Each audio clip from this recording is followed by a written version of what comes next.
Here are 5 things that your recording studio slash recording studio engineer would like for you to do to make this a successful session. I'm gonna give it to y'all early. Hey, my name is Mike. Everybody knows me as Mike ED, which means I'm Mike every day in this business. And the information that I'm telling you is based off of the experience that I've already seen, or I've already been through, and I've already witnessed. Right? So I'm gonna give it to y'all like that. This is off the noggin, this is off the dome, but I made a couple of notes to let y'all know where I'm fine-tuning what I'm talking about. I'm helping out the engineers on this one, because the most important thing for your music and for your sound and your product and your quality, the quality that you have, is that engineer. That engineer is responsible for your recording, and they're also responsible for your mix downs. They're very important. And just because it's loud does not mean that it's a good mix, right? If you've been to school, or if you understand the decibels, you understand it don't have to be loud. Sometimes you killing a lot of your sound just because it's too loud, right? But it sounds good, but it's just not. When you put it on a system in a club or in a car, and you put somebody else's in, it's like it's being overpowered by a good mixed product. Anyways, first rule, be on time, man. Be on time. Bro, I'm an engineer, and I know what it feels like for somebody to book let's say a 4-hour session. You waiting because now you have 4 hours set aside for this person. Like, hey man, nobody else can get that time. You put up a deposit, that's cool. But if it starts at 4 o'clock and you show up at 4:35, 4:45, the clock started at 4 o'clock. Now, some engineers will let you get away with it if they don't have anything behind you, but you are being very inconsiderate because there may be another session right behind you. So when they're coming in with the same ambition that you have, be on time, man. Don't slow somebody else down because you slow. But as I said, be courteous. I'm not saying that, things do happen to where you are going to be late, but be courteous, man. Be there on time. Get there early so you can be set up and ready to go.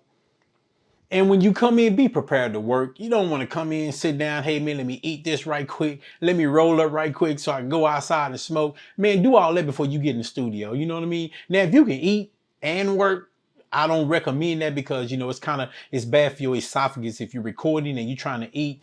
I mean, it does something to your vocal cords. So if you can't do it and it's not gonna bother you, by all means, everybody's not the same. But do all of that before you start recording, man. Roll up, eat, go outside and do whatever you got to do, and then come in there and be ready to work, man. The worst thing for an engineer is to sit there while you are unprepared. They just sitting there like, man, they on their phones, on TikTok, going live. You know what I'm saying? They doing all that because you ain't ready, but the clock's still ticking. That's your time, not his. He gonna still get paid, right? Should be getting paid. Keep that in mind, man. And please, when you are recording, don't have a whole lot of unnecessary people around.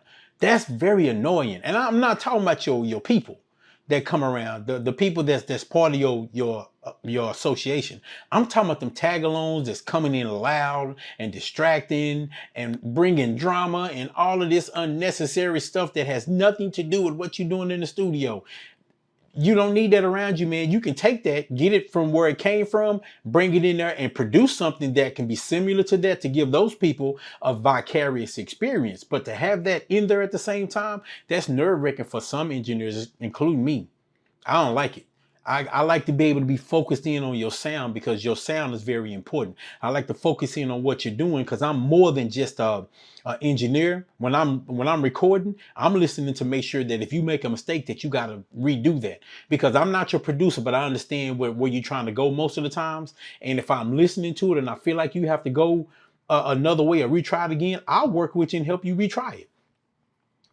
That's an engineer. I mean, that's going above and beyond though. That's what I love doing. Hey, if y'all love what I'm talking about, engineers and artists, if y'all know what I'm saying is real, down there, do it for me. The music note. The music note. So everybody else is paying attention, know that I'm speaking the truth. Yeah, man. Now, again, that was rule number 3.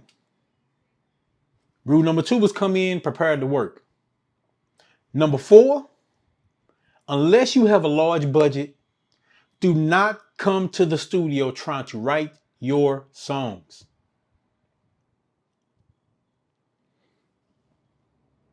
I ain't got to say nothing else on that one. It's cool to finish up a song, but bro, let me tell you something. I mean, but then again, if it's their money, they want to spend it. But as a courtesy, I would recommend, and this is just me, I recommend you go do that and get it together before you come and record. Because that gives you more time to get your product finished and it gives you more time to be creative. It's kind of hard, what it does mentally. Some people it works well for them. There's a lot of artists that can go in there and freestyle off the dome. They come off the dome, one take jakes, or sometimes they may have to make 3 or 4 takes at the same time. Those are punchy in artists. Those work good. There's a lot of artists out there that do that. But if you are a songwriter that really takes pride in what you do, write it, get it together, have it together. So when you get to the studio, boom, it sounds amazing.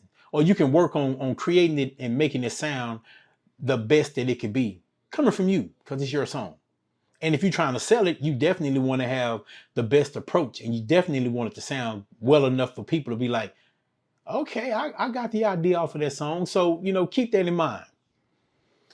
And number 5, please, and I put a capital P and an exclamation point at the end, please clean up behind yourself when you leave that studio. Man, even though we may have a session for 12 hours, 13 hours, 24 hours, bro, take that stuff with you. Take the trash with you. The hardest thing for me sometimes, man, especially if I'm tired, I gotta clean up when y'all leave, or when I come back the next day for my next session, I gotta clean up before they get there. Man, that's a lot. On some artists, man, some of them will clean up behind themselves, but most of them, man, clean up, take that trash on with you, man. It's a trash can right there in the hallway. Take it and drop it in the trash or take it with you, man. It's a trash can along the way, but make my job easier. And I'm talking to the engineers, y'all. And I'm just talking, just having fun, just letting y'all know those are the top 5 rules that you need to have when you're going in the recording studio. Now, I have a $100 offer for you. And when I say you, that means if you are doing entertainment and you like marketing and advertising, but you don't know what you're doing, give me a call. I got a 30-minute consultation that's free in the description. You hit that link. We'll chop it up. If I can listen to you and see where you're going, I got a $100 offer for you. Not for me to pay you, but for you to pay me. And I guarantee you it'll help you with what you're doing as far as your career, right? So if you're understanding and you're liking what I'm doing, do me a favor. Like, share, subscribe, hit the notification button. So that way, every time I drop new nuggets, you'll be one of the first to hear it or check it out. Okay? Now, I cannot change what you're doing, but I can definitely improve it.